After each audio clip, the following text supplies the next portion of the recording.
My name is Allison. I'm 34 years old, and last Christmas marked a turning point I never expected, especially not with my own sister. When the ornate holiday invitation arrived from Heather, my heart fluttered. It came on thick ivory cardstock, embossed with shimmering gold letters, hinting at yet another extravagant gathering. I was excited, naively so, but just days later, a phone call from Heather shattered every illusion I had about our relationship. Allison, she said, her voice sharp with unbothered elegance, don't bring your family. They're just not up to par. You can come alone. Her words were like shards of ice cutting straight into my chest. I froze, gripping the phone so tightly I thought it might crack. For 15 years, I had bent over backwards supporting her lifestyle, quietly wiring money, taking extra shifts, sacrificing trips and small luxuries for the sake of her comfort. I had been her invisible safety net while juggling single motherhood and a demanding job. And now, with a few cold words, she made it clear my children and I were not worthy of her circle. In that moment, I felt something in me break, something long overdue. I've always been the one who stayed grounded while Heather chased after high society and material splendor. I poured my soul into raising my kids and building a life grounded in love and purpose. My daughter Emma is 10, curious and bright with a love for books. Tyler, my 8-year-old, is all heart, always asking how he can help. We live in a small, modest rental, a 3-bedroom unit with creaky floors and secondhand furniture, but it echoes with laughter and bedtime stories, pancake Saturdays, and living room forts.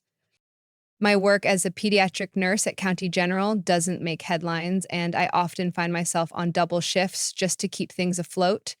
But the joy I see in my children's faces when I tuck them in each night, that's the kind of wealth I've chosen to pursue. Heather and I took vastly different roads, even though we started in the same childhood bedroom in suburban Michigan. We grew up under the same floral wallpaper, climbing into the same bunk beds. But it was as if we had been born on opposite sides of the world. I spent my allowance on used paperbacks and college savings. Heather blew hers on lipstick and glossy magazines. I still remember the defiance in her voice at 16 when she declared, I'm going to marry rich, so I'll never have to work a day in my life. Our parents, both school teachers, believed in character over status. They didn't drive fancy cars or wear designer labels, but they instilled in us values that I carried into adulthood: integrity, kindness, the quiet pride of doing something that matters. My father used to say, character lasts longer than cash, while mom taught us that true success was measured not by what we have, but by what we give. I listened, Heather didn't. After high school, I earned a nursing degree through scholarships and part-time work. I met Jack during my clinical rotations, and while our relationship didn't last, it gave me Emma and Tyler, my two greatest blessings. Jack left for the West Coast, sending child support when he remembered, but we never waited on it. We built a life without expectations. Heather, on the other hand, dropped out of community college after she met Richard, the polished son of a real estate mogul. Within months, she had a ring, a mansion in the hills, and a new last name. Our parents, unable to contribute much financially, watched from the sidelines during her extravagant wedding. I remember draining my savings just to help cover the floral arrangements she couldn't do without. She promised to pay me back. That was over a decade ago. Instead of repayment came calls, endless calls. First, it was a maxed out credit card threatening her shopping privileges. Then it was a spa retreat with Richard's colleagues' wives.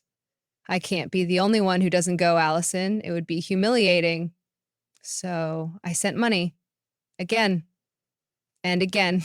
Every time I believed it was the last. I justified it by telling myself that I was helping my little sister stay afloat, keeping her from embarrassment, that she'd repay me, that she was just temporarily stuck. 15 years passed like that. I never kept an exact ledger, but I know I've given her close to $60,000, 0 cents. money that could have gone into a college fund or a reliable car or the family vacation to the Grand Canyon that we canceled when Heather called crying about overdue property taxes. And the worst part, no one knew. Richard assumed his father's wealth was underwriting their lifestyle. He didn't know that most of their accessible income went to the mortgage and essentials, while Heather's indulgences, her designer shoes, luxury skincare, $300 0 cents lunches, came courtesy of her nurse sister. Each year, Heather's Christmas party grew more outrageous. Last year, she rented live reindeer. Her remarks grew more biting. She once called my practical sedan quaint in front of Emma. She hinted Emma might need elocution lessons at 10 years old. I bit my tongue, reminded myself of our parents' teachings. Family comes first. My kids still adored their Aunt Heather. They didn't see the manipulation or condescension. They saw sparkling chandeliers and neatly wrapped gifts, a woman who wore silk robes and had a staircase made of marble. Emma talked about that Christmas party for weeks. She'd overheard Heather mention a 12-foot tree with glass ornaments and a chocolate fountain. Tyler was just as eager. He'd spent hours in art class crafting a golden clay star, painting the edges with red glitter. He asked me 5 times if Heather would like it. "She likes fancy stuff, right, Mom?" he said, earnestly layering another sheet of tissue paper around his fragile masterpiece. We'd already started preparing. I'd marked the party date on our calendar. We saved every week, just a few dollars at a time for modest but thoughtful gifts and new clothes for the kids. And then the phone rang. Heather's voice was smooth but firm like always, but the message this time hit harder than ever. "You understand, don't you, Allison? It's just they wouldn't fit in. It's better if it's just you." I stared at the wall for a long time after I hung up. My hands were trembling. I thought about the years I spent eating ramen while wiring her money, the shifts I picked up cleaning medical offices on Sundays, the school field trip I couldn't chaperone because Heather needed help covering her HOA fees. Her words, "not on my level," echoed in my mind like a cruel refrain. My first instinct was to call her back and unload every ounce of fury I'd bottled up. But instead, I texted Rachel, my best friend and fellow nurse. 15 minutes later, she showed up at my door with a bottle of wine and 2 glasses. "Mm." "What?" she gasped after I told her. "After everything you've done for her, Allison, it's time. You need to cut her off completely." And maybe for the first time in a very long time, I was starting to believe she was right. "It's not that simple," I murmured, my eyes drifting toward the hallway where soft light spilled beneath the doors of my children's rooms. Emma and Tyler were still up, likely finishing homework or giggling over inside jokes I'd never fully understand. They adored their Aunt Heather, unaware of the complexities layered beneath the surface. Despite everything, she was still my sister. That truth, however complicated, pulled at me in ways I couldn't easily dismiss. Rachel crossed her arms and shook her head. "Your sister's been taking advantage of you for years, Allison. Open your eyes. You're busting your back with 60-hour weeks, while she's sipping cocktails at beachside resorts and showing off on Instagram. That's not love, it's exploitation." "Oh, I know," I admitted, swallowing the knot forming in my throat. "But family is family. Mom and Dad always said we should stick together." "As they taught you about dignity," Rachel countered, her tone firm but not unkind, "and about self-respect. Do you honestly think they'd want you to be treated like this?" That question stuck with me long after she left. I sat in the dim kitchen, nursing what remained of my wine and listening to the low hum of the refrigerator. Her words echoed louder than I expected. Would my parents want me to allow myself and my kids to be dismissed as if we were an inconvenience? As if we weren't enough? The next morning, I found Emma studying the calendar, the red star we'd drawn weeks earlier, still bright and cheerful. "How many more days until Aunt Heather's party?" she asked, her voice bubbling with anticipation. "I want to see if her pool is frozen again like last year." Tyler appeared moments later, holding his gift like a priceless treasure. "Do you think Uncle Richard will do the scavenger hunt again? I almost found the golden candy cane last time." Their innocent excitement turned my heart inside out.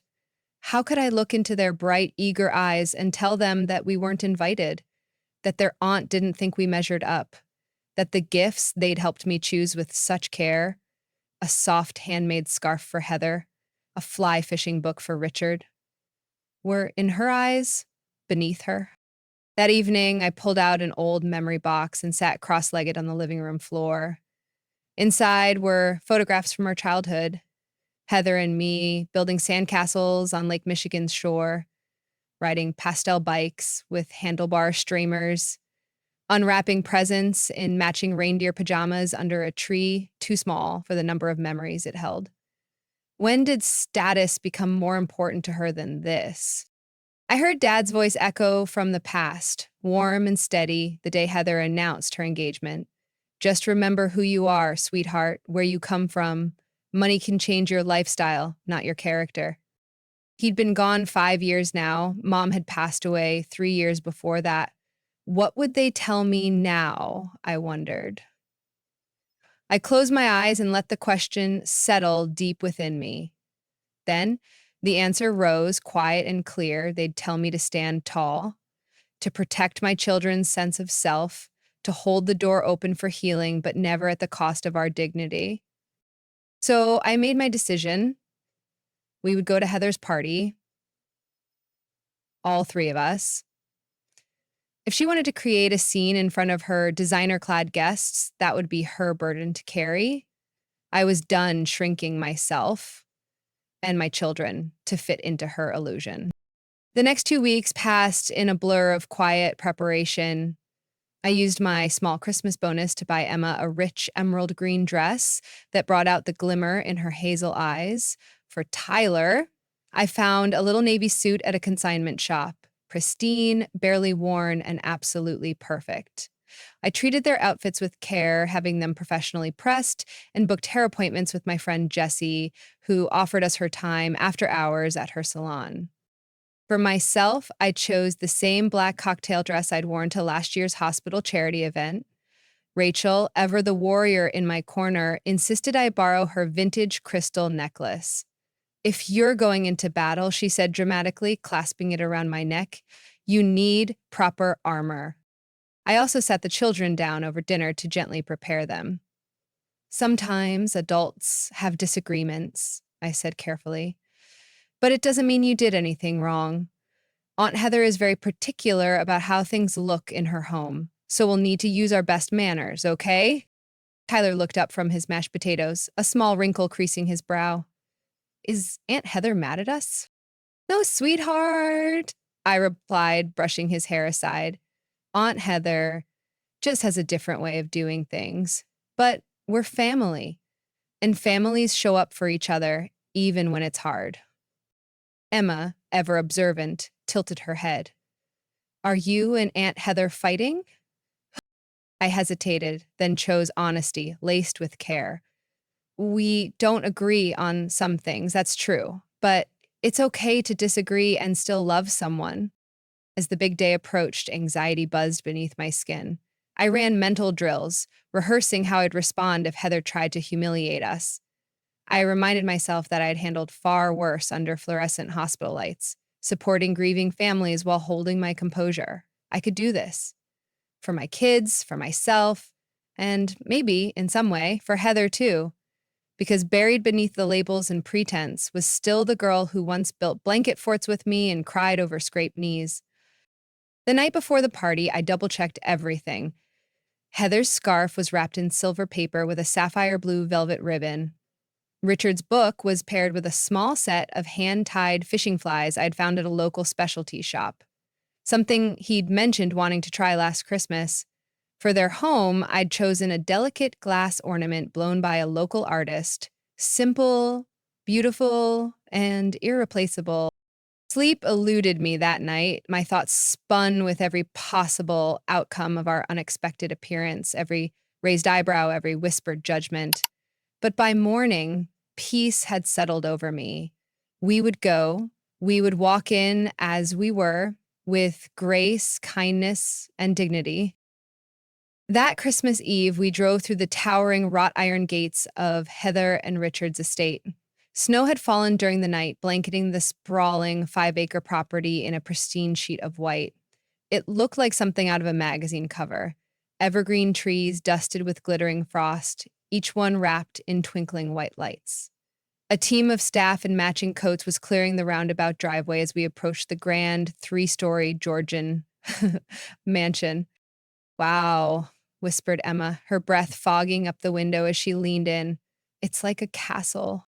Tyler clutched his gift tighter, eyes wide. Do real princesses live in places like this? I smiled gently, keeping my tone even. Just your Aunt Heather, I said, easing our old sedan behind a row of sleek, high-end cars. Mercedes, BMWs, a Lexus or two gleaming like polished stones. And with that, we stepped out into the cold, into the unknown, and into whatever was waiting for us behind those towering oak doors. I recognized the stately facade the moment we pulled up. It was the same estate featured in glossy architectural magazines, a symbol of old money and refined taste. The decorations were immaculate, clearly done by professionals. Thick garlands wound around each window frame, giant nutcrackers guarding the entrance like sentinels, and vibrant poinsettias arranged in perfect symmetry down the expansive stone steps. Everything gleamed, pristine and theatrical, like a carefully staged holiday movie set. I had never been this close to such opulence before. It was stunning, but intimidating. Emma and Tyler scrambled out of the car, their enthusiasm bubbling over as they navigated the freshly cleared walkway in their polished shoes, careful not to slip on any stray patches of ice. I followed a few steps behind, juggling our carefully wrapped gifts and a loaf of cranberry bread I had baked that morning, our mother's recipe, the one Heather used to request every holiday when we were kids. Before I could reach the doorbell, it swung open with practice timing. There stood Heather, breathtaking in a deep crimson designer gown that probably cost more than 3 of my rent payments combined. Her platinum blonde hair was styled in a sleek chignon, and diamonds glittered at her ears and neck. For a fraction of a second, I caught the genuine surprise in her expression before she replaced it with a tight-lipped smile. Allison, she greeted, her tone sugary and brittle, and everyone. What a surprise. Her eyes flicked quickly past me toward the driveway, scanning for witnesses. When she saw no one else arriving, she stepped aside with reluctance. Come in, she said stiffly, voice dropping to a whisper as the kids ran inside to admire the towering 20-foot Christmas tree in the entryway. I thought we agreed you'd come alone. I kept my tone even. We did talk. And I decided my children deserved to spend Christmas with their family. All of their family. Before she could snap back, Richard appeared behind her, warm and effortlessly gracious. Allison? Kids, what a great surprise! He hugged me with genuine affection before kneeling to give Tyler a high five and compliment Emma on her dress. The more the merrier, right, darling? He said, throwing Heather a meaningful glance. Of course, she replied, her voice tight enough to cut glass. Let me show you where to put your things. She led us across the marble-floored foyer, glancing at our modestly wrapped gifts with barely concealed disdain. Ahead, the great room buzzed with the energy of about 30 guests dressed in cocktail attire, classical Christmas music floating from hidden speakers, while uniformed servers circulated with trays of champagne and delicate hors d'oeuvres. Heather gave me a quick rundown of the guest list. Richard's parents are here, so are the Andersons and Taylors. Oh, and the Wilsons flew in from Aspen this morning. Jack Wilson is considering Richard for that big development project. Her tone made the subtext clear. These are important people. Do not embarrass me. She gestured toward a side hallway. The kids can hang their coats in the mudroom. There's a media room downstairs where they can watch movies. But the Andersons' sitter is already down there with the others. Actually, I said gently, Emma and Tyler were really looking forward to being part of the party. Tyler even made you something special for your tree. Right on cue, Tyler held up the small tissue-wrapped package. I made it myself, he beamed. A flicker of annoyance, or was it panic? Briefly crossed Heather's face. She took the ornament gingerly, like it was a questionable sample in a sterile lab. How thoughtful, she said, her smile frozen. I'll put this somewhere safe for now. Our tree decorator went with a very specific color scheme this year. Tyler's expression fell, but he nodded bravely. I was about to say something when Richard stepped in like a knight in shining armor. Hey, Tyler, why don't you show me that ornament? I bet it'd look perfect on the family tree in the den. That's where we put all the special ones. He took Tyler's hand and guided him toward the back of the house. I could have hugged him right then and there. Heather leaned toward Emma and me, her voice back to a whisper. Try not to talk about your job. The Wilsons are germ sensitive and hospital talk makes them squeamish. Also, if anyone asks where you live, just say north of the city instead of your actual neighborhood. Before I could process the audacity of those instructions, we stepped into a sea of curated perfection. Conversations briefly paused as heads turned to evaluate the newcomers. Emma instinctively moved closer, her hand sliding into mine. Her confidence wavered under the weight of so many eyes, all dressed in couture and expensive cologne. Everyone, Heather announced, her voice full of faux warmth. This is my sister, Allison, and my niece, Emma. They decided to surprise us tonight. A polite murmur followed, though I caught the flicker of exchanged glances, subtle but unmistakable. It wasn't hard to imagine Heather's previous commentary about me. Within moments, Emma was swept away by another girl around her age, leaving me momentarily adrift. I accepted a flute of champagne from a passing server, took a sip, and tried to steady my nerves. The room glittered with opulence, crystal, silver, and ivory tones accented with deep burgundy.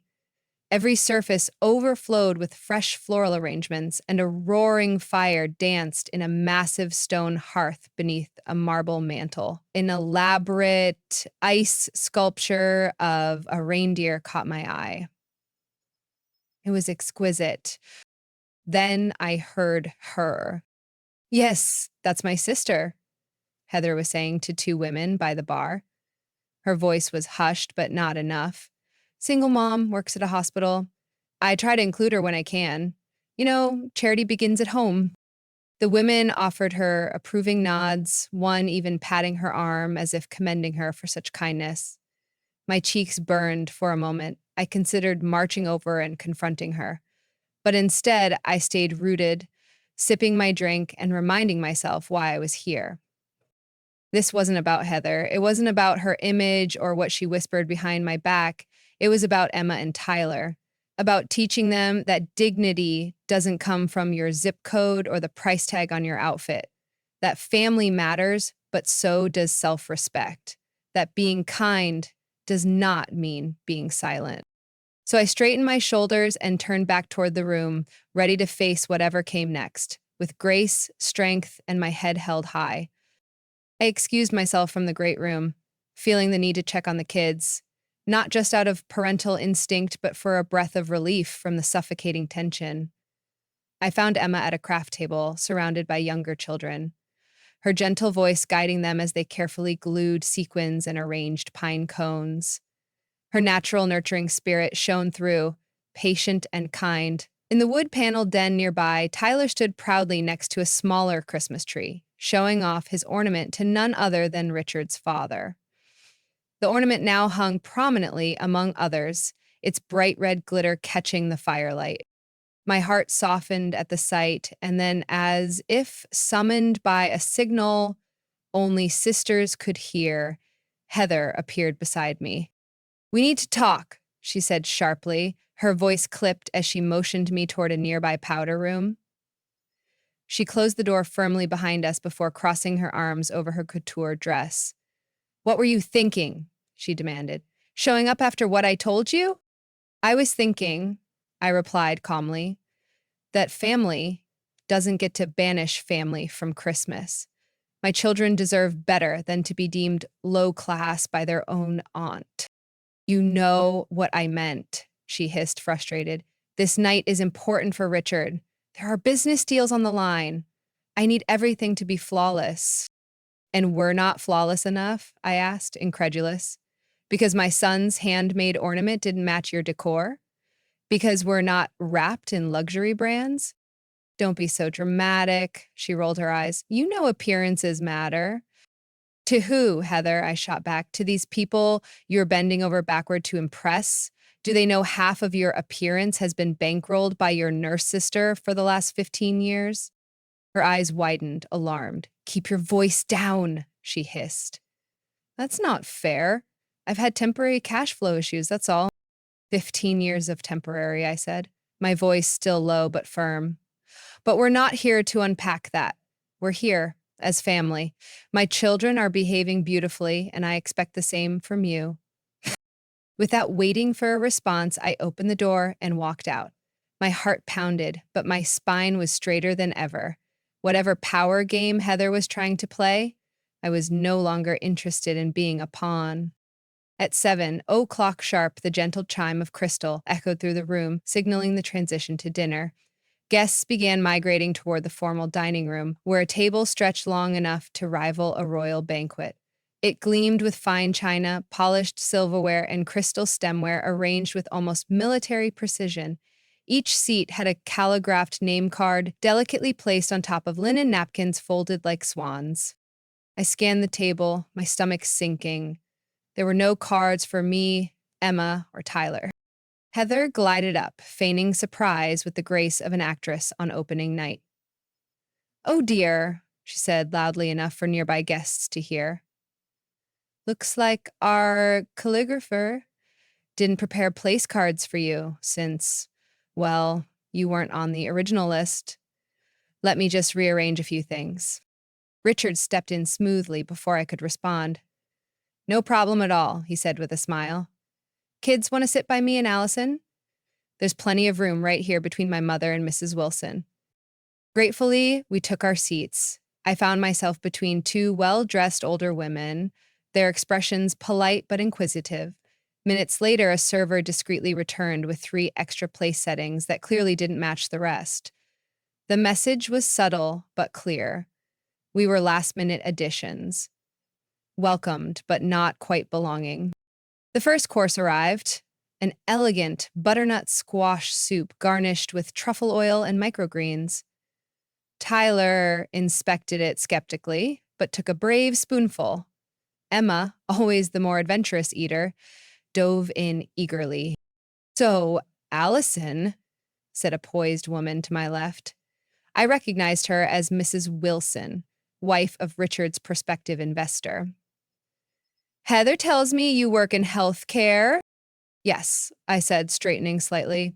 "I'm a pediatric nurse at County General." "How noble," she said with apparent sincerity. "My sister volunteered at a children's hospital once. She found it incredibly demanding." "It can be," I agreed, "but also incredibly fulfilling.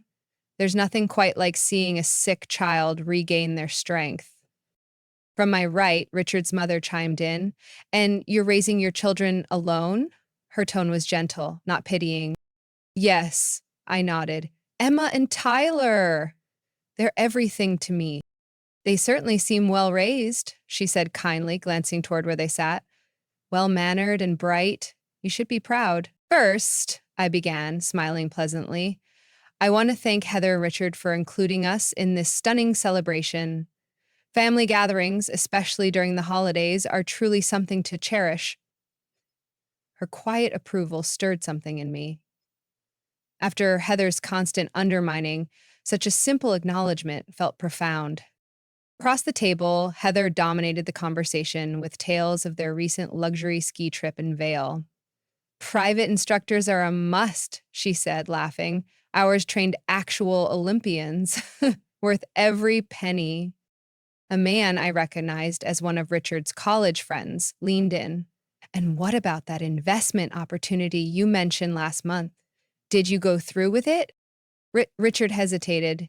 We're still exploring the timing with the renovations and all. Ooh, we're definitely moving forward, Heather cut in smoothly.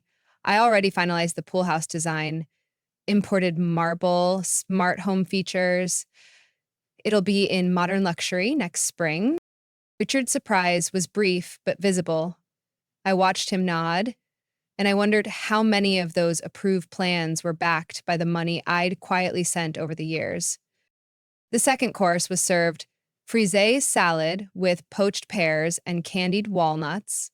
Tyler wrinkled his nose at the unfamiliar greens, but took a tentative bite after a look of encouragement from me.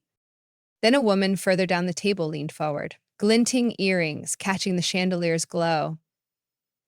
What neighborhood are you from, Allison? Before I could answer, Heather swooped in. Allison lives in a charming area north of the city, very up and coming. Elmwood, I began, then corrected myself firmly. Elmwood Park. It's a wonderful community. Great parks, excellent schools.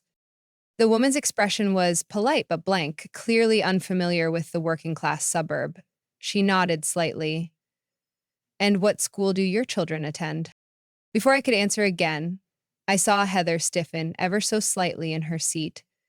But this time, I wasn't going to let her control the narrative. Not anymore.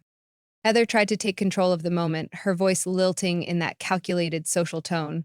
They're in the public school system, she chimed, as if that explained everything. But Allison is very involved in their education. I didn't give her the satisfaction of elaborating on my behalf. Emma and Tyler attend Elmwood Elementary, I said clearly, making eye contact with the woman who had asked. Emma is in the gifted math program, and Tyler's excelling in the arts curriculum. As I spoke, Tyler, likely feeling a little overwhelmed, reached for his water. In his nervousness, the crystal glass tipped, sending a splash of water across the pristine white tablecloth. The clink was audible. Tyler's face crumpled in horror. I'm sorry, he gasped, frantically blotting the spill with his napkin, his little hands trembling. Before I could offer any comfort, Heather's voice sliced through the quiet.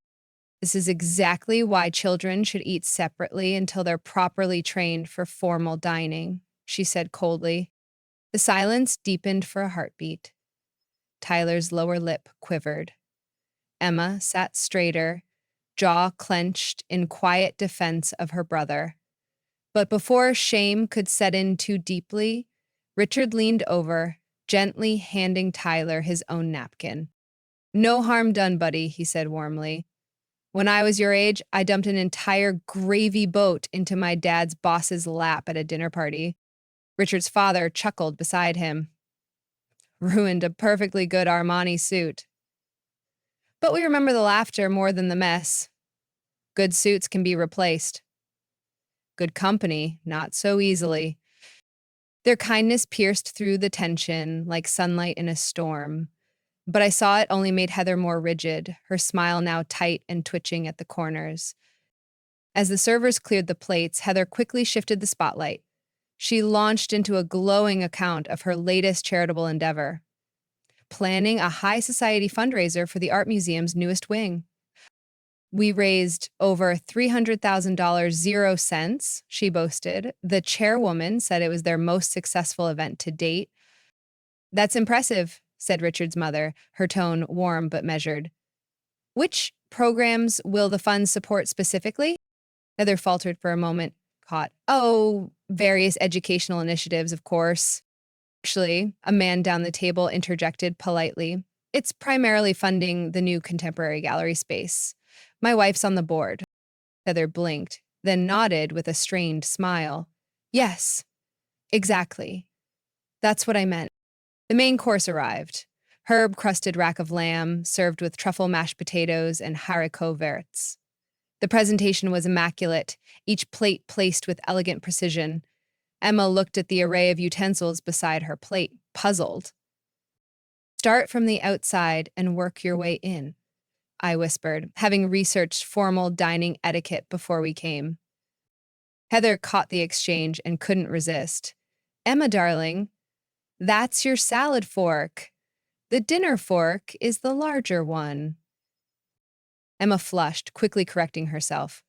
There are so many, it's hard to remember. Heather smiled toward the table. Proper etiquette should be taught early, but I suppose public schools have other priorities. A few guests shifted in their chairs. Richard's mother raised a brow but said nothing.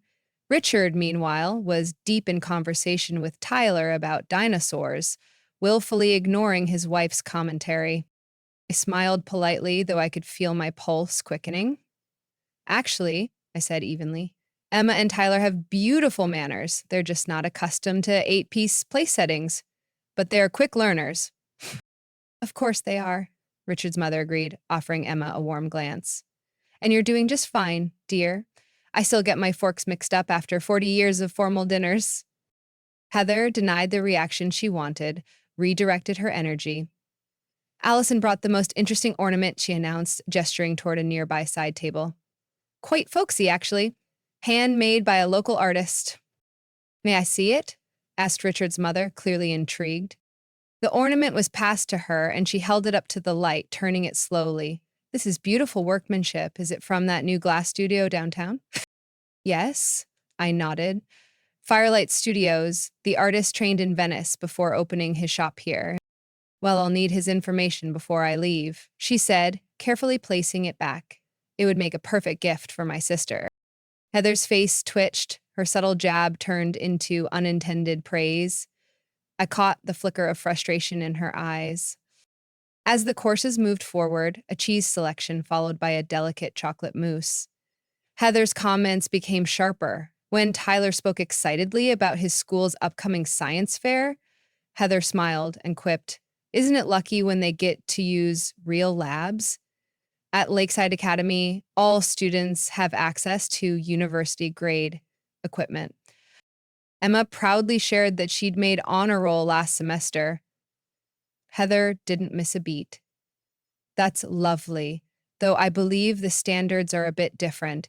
At Lakeside, all students must maintain at least a 3.8 GPA just to remain enrolled. Each remark was delivered with a smile that never quite reached her eyes. Each was a scalpel, trying to slice just deep enough to remind everyone of her place in the hierarchy and ours. I kept my voice steady, my posture upright, but I could see the toll it was taking. Emma's shoulders had begun to sag, her earlier sparkle dimming. Tyler, always quick to laugh, was now plastering on a smile like armor. That's when something inside me shifted. All the years of brushing off Heather's slights, of quietly transferring money and swallowing pride in the name of peace, of pretending her superiority complex was just Heather being Heather. It crystallized in a singular, aching moment of clarity. When Heather turned toward Tyler and, with mock cheerfulness, said, "That little suit is adorable. You must have found it at one of those consignment shops. They're great for families watching their budget." And I saw tears pool in my son's eyes. I knew the time for passive endurance was over. After dinner, guests trickled into the great room for coffee and dessert. Heather clinked her spoon against a glass to announce a traditional gift exchange, something evidently reserved for her closest circle. We weren't part of it. No one had informed me this was customary. No names drawn, no gifts prepared. Heather, of course, made sure everyone noticed. "Just don't worry about not bringing anything for the exchange, Allison," she said loudly, as servers began handing out perfectly wrapped gifts, their ribbons so precise they could have been machine-tied. I looked at her, calm and unmoved. She had no idea what was coming next. "You couldn't have known," Heather said lightly, her voice laced with mock innocence, "since you weren't, well, originally on the guest list." A few guests shifted uncomfortably, sensing the barb behind her words, but before the awkward silence could deepen, Richard stepped in with a smile so warm and sincere it made Heather's frostiness all the more apparent. Actually, he said, raising his glass slightly, let's consider Allison and the kids our real gifts this year. Family is what Christmas is supposed to be about, right? His graciousness momentarily softened the mood, though Heather's expression barely moved. As the gift exchange began, guests unwrapped expensive tokens, cashmere scarves, small batch spirits, artisanal candles in weighted glass jars. Then Heather approached the front of the room, holding our modestly wrapped silver package like she was unveiling a curiosity. Let me open this now, she said, her voice pitched louder, drawing attention. My sister brought something, homemade, I believe. The way she said it, drawling out homemade like it was a euphemism for cheap, drew a few puzzled looks. It was as if she were announcing I'd presented her with a macaroni necklace made by a toddler. I watched silently as she tore open the paper with exaggerated carelessness, revealing the silk scarf I'd chosen so thoughtfully from a local artisan's shop. Its hand-dyed jewel tones shimmered softly under the chandelier light. Oh, she said, pausing as though searching for something generous to say. It's colorful. Thank you, Allison. I'm sure it will be perfect for gardening or something. Gardening. The word landed like a slap. The scarf, soft, luxurious, and elegant, was clearly not meant for weeding flower beds. Nearby, I heard soft murmurs of admiration. One woman leaned toward another and whispered, That's beautiful. Where is it from? Before I could answer, Heather chirped, Oh, just a little shop in Allison's neighborhood. They have the most quaint little businesses there, very budget friendly. She placed the scarf aside like a used napkin and moved on to unwrapping a leather clutch from someone else, squealing with exaggerated delight. Tyler had been watching, quiet and wide-eyed. He tugged gently at my sleeve. Mom, he whispered, his voice tight. Aunt Heather doesn't like us, does she? I bent closer, lowering my voice. Some people don't know how to appreciate gifts that come from the heart, sweetheart. That says more about them than it does about the gift. Emma heard us and quietly slipped her hand into mine, giving it a firm, supportive squeeze. In that moment, I felt overwhelming pride, not for enduring Heather's cruelty, but for raising children who understood kindness in the face of callousness. Still, Heather wasn't finished. She pivoted to storytelling, choosing childhood anecdotes designed not to amuse, but to humiliate. Did you know, she said, addressing the room with a dramatic flair, Allison once showed up to my Sweet 16 in a homemade dress. Mom tried to teach her to sew, and she insisted on making this ghastly purple thing. The seams were coming undone by the end of the night. What she didn't mention was that our parents couldn't afford a store-bought dress that year. Dad's back surgery had drained our savings. I had stayed up for 3 nights sewing that dress, determined to show up with dignity rather than ask for money we didn't have. Heather went on, undeterred. And in college, she dated this hopeless guy from the campus bookstore. He used to pick her up on a bike, an actual bicycle, with a milk crate on the back as a passenger seat. Can you imagine? That hopeless guy had been putting himself through school, saving for med school, and had added the crate so he could take me on dates without a car. He had cared deeply, but to Heather, all that mattered was the optics. Richard shifted uneasily. I saw him try to change the subject, but Heather was riding high on her performance, and then she crossed the final line. It's really admirable, she said loudly, how Allison manages with the kids considering their circumstances. Public school, no father figure, that neighborhood. It's not what I would choose, of course, but Allison has always been content with less. Emma and Tyler were within earshot. Tyler's face dropped, his eyes filling. Emma's cheeks flushed, deep red. Something inside me broke. Not in anger, not in despair, but in clarity. 15 years of funding her lifestyle, 15 years of swallowing pride, 15 years of being the invisible support beam in Heather's mansion of appearances. It all sharpened into a single moment of resolve. I stood slowly, smoothing my dress with both hands. "Excuse me," I said, my voice calm, clear. Heather's tense expression softened slightly, perhaps assuming I was offering an olive branch. "I'd like to toast to my sister," I continued, "who has created a life of such discernment and taste." Polite nods and murmurs rose around the room. Heather's smile widened. "Such discerning taste," I added, "that maintaining it has cost approximately $4,000, 0 cents a month, for the past 15 years. Gasps. Utter silence.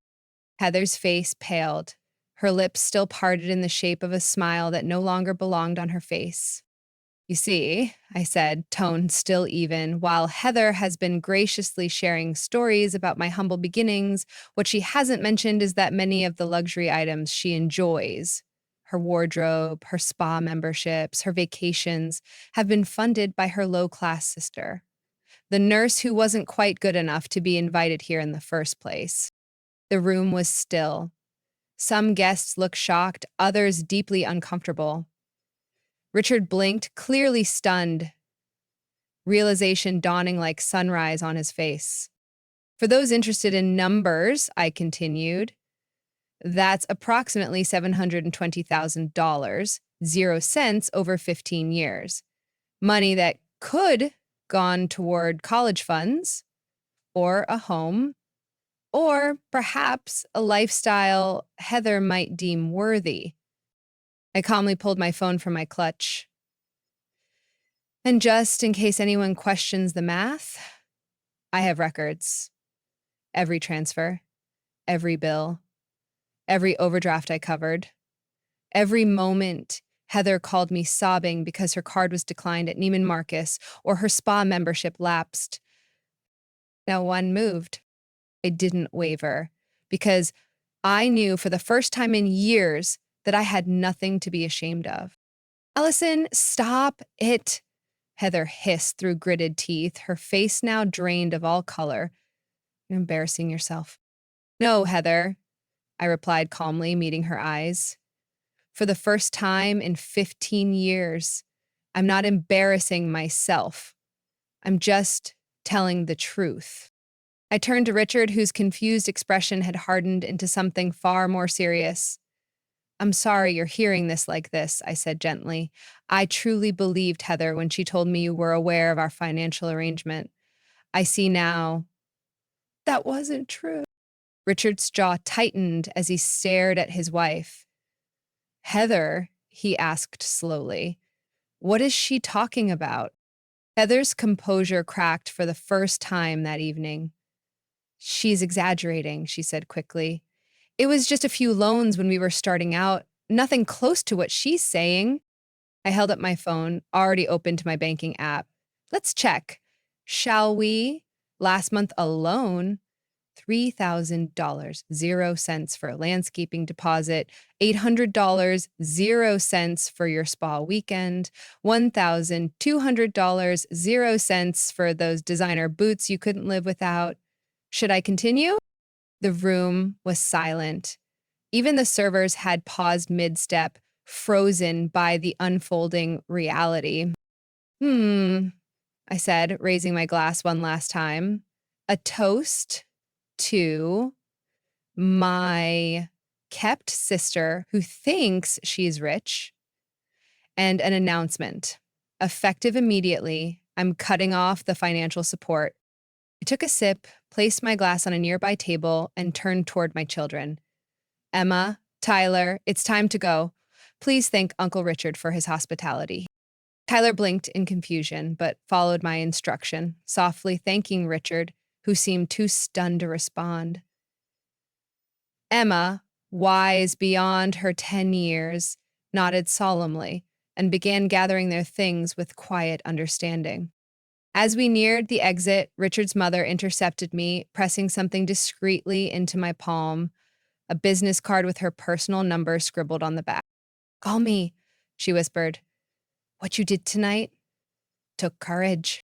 We walked out into the crisp night air, coats bundled, the cold biting at our faces. The quiet crunch of snow under our shoes was the only sound as we crossed the driveway. I felt oddly weightless, like something long suffocating had finally been exhaled. We had barely reached the car when I heard hurried footsteps behind us. Allison, wait! Richard called out, his voice laced with urgency. He caught up, his face a tangled web of disbelief and rising anger. Heather stumbled after him, her designer heels slipping on the snow-covered steps. Kids, in the car, please, I said calmly, opening the door. Turn on your tablets. I need a few minutes. Emma and Tyler climbed in without hesitation, sensing the importance of what was about to unfold. I turned to face the storm. You've humiliated me, Heather snapped, her voice sharp with venom, in front of everyone who matters. I raised my brows. How dare I? You mocked my children's clothes, their school, their home. You tried to make them feel ashamed of who they are. And you're upset because you were embarrassed? Richard cut in, eyes locked on mine. You've been giving her money? His voice was tight, a man realizing his house had been built on borrowed illusions. I nodded. Yes, since shortly after your wedding. It started small, a bill here, a little help there. Heather said you couldn't access family funds yet, that things were temporary. Richard rubbed his forehead, processing. The spa trips, the wardrobe, the upgrades when we travel. Most of it, I confirmed. Not everything, but more than enough. She's exaggerating, Heather said quickly, her tone desperate now. It was just occasional help. Sisterly support. She wanted to help. Let me see your phone, Richard said, eyes narrowing. I hesitated only a second before handing him my phone. He scrolled through the banking history in silence, the glow of the screen painting his expression darker with each line. Monthly transfers $3,000, 0 cents, $5,000, 0 cents. Over years, he read aloud. Direct payments to Nordstrom, Saks, the country club. He looked up. Heather, what the hell is this? Richard, please, Heather pleaded, her voice breaking. It's not what it looks like. Allison offered. She always said yes. I said yes, I echoed bitterly, because you made every request sound like an emergency. Because you promised it was the last time. Because I believed you when you said you'd pay it back. Richard's eyes were stormy now. He looked down again. The landscaping for the pool house. You told me it was from an investment account your parents left. Heather paled. I had to tell you something. You wouldn't have approved otherwise. In the Bali trip? He asked. He said that was a client bonus. Heather glanced toward the house. Not here, she whispered. Please, not out here. No, Richard said, voice low and firm. Out here is exactly where this conversation belongs. We've apparently been living a lie inside those walls for years. As Heather and Richard stood locked in the middle of the driveway, I suddenly became aware of the cold seeping through my coat, the weight of my children waiting silently in the car, and the quiet eyes peeking out from behind the frosted windows of the mansion. This confrontation had needed to happen, but not like this. Not with an audience. Not in the snow. This is between you two now, I said, keeping my voice firm. My part in this is over. I won't be sending another dime, Heather. Not one. You'll need to be honest with Richard about your finances. And you'll need to make whatever changes are necessary. Her voice pitched up, cracking with desperation. You can't just cut me off. What about the credit card bill due next week? The spa package I already booked for New Year's? There it was again, that assumption, that sense of entitlement. That's not my problem anymore, I replied evenly. I have my own family to take care of. But we are your family, she cried, the panic fully setting in now. Yes, I agreed. You are. And family treats each other with respect, not with insults or mockery or manipulation. When you're ready for a relationship based on mutual respect instead of financial dependence, I'll be here. But until then, I need to focus on Emma and Tyler. Richard had been quiet, processing until now. Allison, he said, stepping forward, his voice sincere, I had no idea about any of this. If I'd known, I believe you, I said softly, and I'm sorry you're learning this like this. He nodded solemnly and turned to Heather. We need to go back inside. Your guests are still here. But once they leave, you and I are going to have the most honest conversation we've ever had. Heather's shoulders sagged, her polished exterior finally fracturing. For a brief second, I saw not the imperious woman in designer heels, but the vulnerable girl I'd once shared secrets and bedtime stories with. The same girl who had always felt ashamed of our modest beginnings and had spent her adult life trying to outrun them. A part of me wanted to hug her, to assure her everything would be okay, like I had done so many times before. But another part, stronger now, knew this reckoning was long overdue. Goodbye, Heather, I said gently. Merry Christmas. As I turned to get into the car, I heard her call after me. I looked back. She stood alone in the snow-covered drive, her makeup streaked with tears, her designer dress suddenly seeming small against the expanse of night. What am I supposed to do now? She whispered, and for the first time in a very long time, there was no manipulation in her voice, just raw, unfiltered fear. You figure it out, I said, like the rest of us, one day at a time. And with that, I climbed into the car and drove away, leaving behind the towering mansion and all its glittering illusions. Our drive home felt surreal, like we weren't just moving between zip codes, but between two different worlds. Christmas lights twinkled on porches, soft snowflakes drifted through our headlights, and in the back seat, Emma and Tyler were silent, each processing in their own way. Are you mad at Aunt Heather? Tyler finally asked, his voice small. I considered carefully. Not mad, I said. Disappointed. Sometimes people we love make choices that hurt us. It's okay to feel sad about that. Mima looked out the window. Is she still our aunt? Of course, I said. Family's forever, even when things are hard. But sometimes families need time apart to figure out what kind of relationship they want to have. When we pulled into our driveway, the sight of our modest home, the warm glow from our living room, our tiny Christmas tree twinkling through the window, felt like a deep exhale. Inside, I slipped off my heels with relief and turned to my kids. How about a Christmas Eve celebration of our own? I offered. Hot chocolate and a holiday movie? Yes!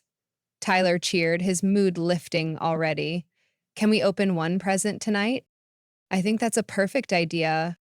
Within half an hour, we were curled up in blankets on the couch, still wearing our party clothes, sipping cocoa with marshmallows as How the Grinch Stole Christmas played softly. Each child opened a single gift, matching holiday pajamas, which they immediately put on, shedding the last remnants of the evening's tension like oversized coats. After they'd gone to bed, I sat alone by the tree, watching the lights shimmer. My heart was full and aching all at once. I had finally stood up. For myself, for my children, for the life we were building. Not a life of appearances, but one of authenticity. One grounded in truth, love, and hard-earned peace. 15 years of silence and sacrifice had ended tonight, and in their place, something new had begun, something stronger, truer. For the first time in a long time, I felt free.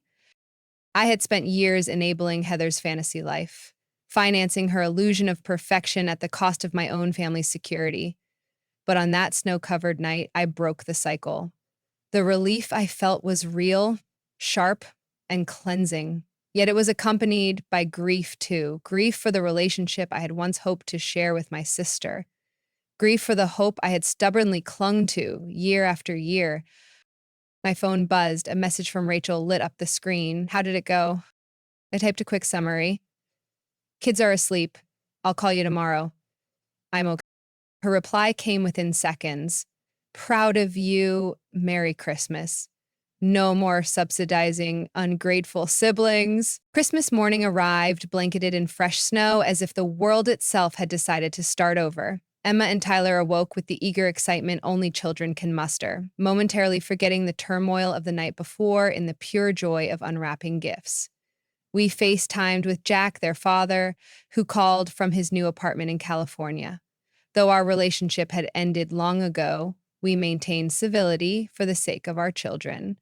The smiles on their faces as they talked to him reminded me of what stability looked like. Around noon, my phone rang, an unfamiliar number. I stepped into the kitchen for quiet and answered. Allison, I hope I'm not interrupting Christmas, Richard said, his voice weary. I just wanted to make sure you and the kids got home safely. We did, thank you, I replied. How are things there? He let out a long breath. Difficult. After everyone left, Heather and I had a real conversation. For the first time in years. I didn't know, Allison, about the money, any of it. I understand, I said softly. It's a lot to absorb. I've frozen the credit cards, he continued. I'm having our finances audited. It's worse than I thought. Loans I never signed off on, accounts I didn't know existed. My stomach twisted. Richard, I'm so sorry. Don't be, he said firmly. You're not responsible for Heather's decisions, but I am sorry for how she treated you. And the kids, it was unforgivable.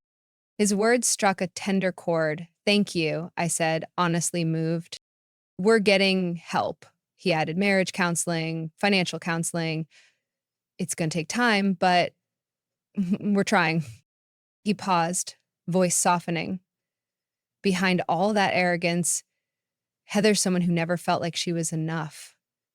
It doesn't excuse what she did, but it might explain it.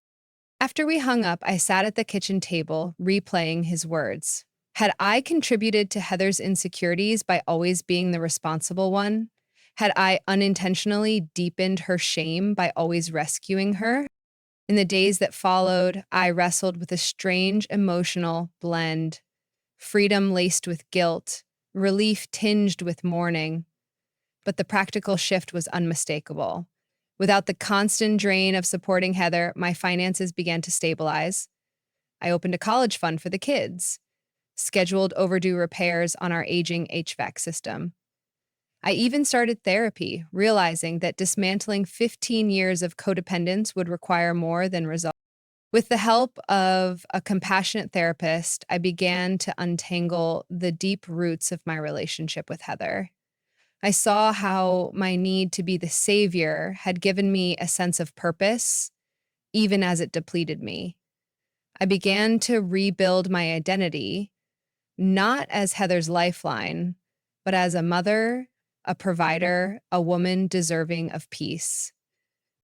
2 weeks after Christmas, a letter arrived from Heather. Inside was a check for $5,000, 0 cents, a drop in the ocean of what she owed, but more than I ever expected. The note was short. I'm sorry. I deposited the check, but didn't respond. Words were cheap. I needed action. Later that month, Richard called again. Heather's been working on herself, he said. She'd like to apologize properly, face to face, but only if you're open to it. I agreed cautiously. We met at a quiet cafe halfway between our homes. When I walked in, I almost didn't recognize her. Gone was the immaculate woman who had hosted that flawless Christmas Eve. Instead, she wore jeans and a sweater. Her blonde hair was pulled back in a plain ponytail. But it wasn't the clothes or hair that surprised me. It was the absence of performance. She looked nervous, raw. Thank you for coming, she began haltingly after we ordered coffee. I've been trying to figure out what to say, but there's no excuse that makes it okay. No, I replied gently, there isn't. She swallowed. The money, that was wrong. But worse was how I treated you, how I acted superior, when the truth is, you were the one keeping me afloat. Her voice cracked. I hated myself so much for not being enough that I made up a version of myself and I believed it. I convinced myself that I was someone else. Why? I asked simply. We grew up in the same house with the same parents. They taught us the same values. When did that stop being enough for you? She stared into her cup. I think it started when the girls at school made fun of my clothes. Or when I wasn't invited to certain parties. I decided then I was going to become one of them, whatever it took. For the first time, I saw how differently we had experienced our upbringing. Her shame had festered quietly, while I had simply adapted. We're selling the mansion, Richard said, stepping in, moving to something we can actually afford. I'm starting work next month, Heather added, at a real design firm. It's an entry-level position, but it's something I know how to do. And we're in counseling, Richard added, learning how to live honestly, on a budget. Together? I nodded, feeling something shift inside me. Not forgiveness, not yet, but understanding. And maybe the start of something new, something real. Huh? As our conversation unfolded in that quiet cafe, I kept my words clear, my expectations firm. I wasn't offering instant forgiveness, and I wasn't pretending things were fixed. Trust, once broken, isn't rebuilt overnight. But for the first time, there was room for something new, something honest. Over the next few months, a cautious but tangible shift began between us. Heather didn't send flowers or apology gifts. Instead, she made regular payments, contributions she now referred to as repaying a debt, not offering charity. More importantly, she began showing up in ways that mattered.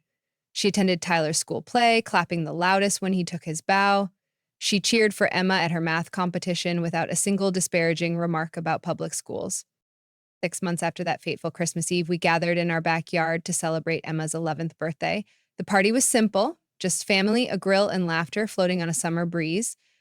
Heather and Richard arrived without flashy labels or designer airs. Their gifts were thoughtful, age-appropriate, and genuinely appreciated. When Emma proudly showed Heather her science project, a working solar system model crafted from foam balls and string, Heather listened with real interest. You know, Rachel said, watching the scene unfold beside me, I never thought I'd say this, but your sister actually seems like a real person now. She's trying, I acknowledged. We all are. But the most profound transformation wasn't Heather's, it was mine and my children's. Without the financial drain of Heather's needs, I had breathing room for the first time in years. I scaled back my overtime, returning home in time for bedtime stories, for family dinners, for walks around the neighborhood. That summer, we took our first real vacation, a week at a lakeside cabin, swimming by day, making s'mores by firelight at night. Emma and Tyler, having watched their mother finally stand up for herself, began carrying that strength into their own lives. Emma spoke up when a teacher tried to take credit for her project idea. Tyler, faced with a bully at recess, didn't fight. He calmly diffused the situation, earning the respect of classmates and adults alike. You taught us it's okay to say no, Emma told me one night as I tucked her in, even to people you love if they're not treating you right. That's important, isn't it? It's one of the most important things you'll ever learn, I said, brushing her hair back. Loving someone doesn't mean letting them hurt you. A year later, we gathered for Christmas again, but not in a mansion. Heather and Richard now lived in a modest, cozy home. The decorations were simple but warm, the food homemade, the laughter genuine. Heather, now working full-time and contributing equally, no longer wore a mask of status. Instead, she carried a quiet confidence that her previous life had only pretended to offer. As we sat around their table, sharing stories and second helpings, I realized something extraordinary. The confrontation from the year before had been painful, yes, but it had also been a gift. It had freed me from the burden of enabling someone else's illusion. It had shown my children that they were worthy of respect. And it had reminded all of us that worth isn't found in a zip code or a price tag. I'd like to propose a toast, Richard said, raising his glass, to family, not perfect, but real, and to new beginnings. To new beginnings, we echoed, our glasses clinking in the soft candlelight. That night, as we drove home with sleepy children bundled in the back seat, I reflected on the year behind us. I had disrupted a long-standing pattern, and in doing so, created space for healing, for growth, for truth. I had shown my children what self-respect looks like, what strength sounds like, what love really means. True worth, I had come to understand, isn't something you wear or spend. It's something you embody. It's found in boundaries, drawn not out of bitterness, but out of care. In courage exercised quietly, in moments that matter. As we pulled into our driveway, Emma stirred. Home, she mumbled sleepily. Are you glad about what happened last Christmas, even though it was hard? I paused, then smiled softly. Yes, sweetheart. I am, Tyler added, barely awake. I think Aunt Heather's happier now. She laughs for real, not the fake kind. Out of the mouths of babes. I think you're right, I whispered. Sometimes people get lost trying to be something they're not, finding your way back to who you really are. That's the greatest gift of all. Have you ever had to stand up to a family member who was taking advantage of you? How did you handle it? I'd love to hear your stories in the comments. And if this one resonated with you, please like and subscribe for more real life journeys. Remember, setting boundaries isn't selfish. It's a powerful act of self-respect that allows everyone involved to grow. Thanks for listening, and may your holidays be full of authenticity, love, and peace.